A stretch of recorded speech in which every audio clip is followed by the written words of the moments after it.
City Farmer TV here in the wheat fields of Kitsilano.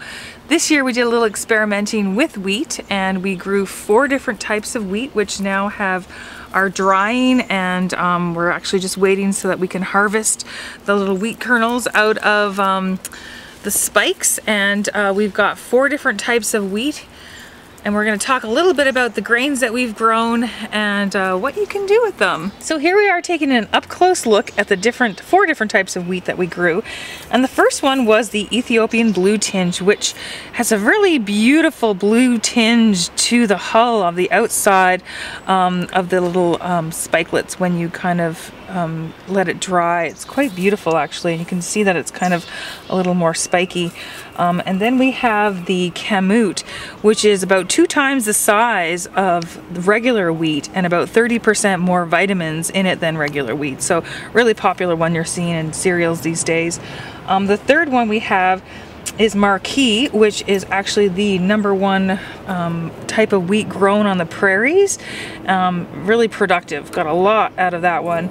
And the 4th one we grew was Red Fife, which is actually a very famous heirloom variety. So all very different and very beautiful. And if we actually take a look at exactly harvesting the grains, we can pop these out and kind of crush them around in our hands and get that outside hull off of them. And we are going to find inside, there we go, that is the fruits of our labor.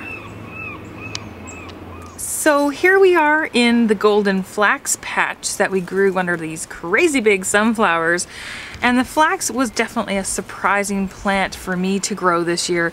It was this beautiful plant that was a very frondy, sort of wavy plant as it got going.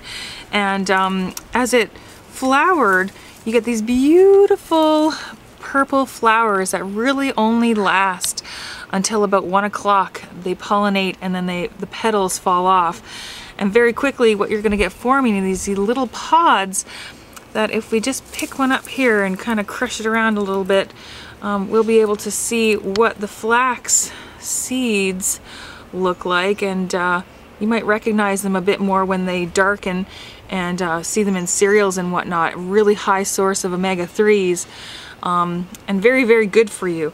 And another thing that's really neat about flax is that the stem of the flax plant, once dried and processed, you can actually get linen from it. So linen comes from the stem of flax, so it's a very, very useful plant and one that has a lot of history in North America. So here we are amidst the ancient grains in the garden, and this is quinoa. So quinoa has been getting a lot of attention these days, and it's a very tasty grain, and it's a very, very beautiful plant to grow.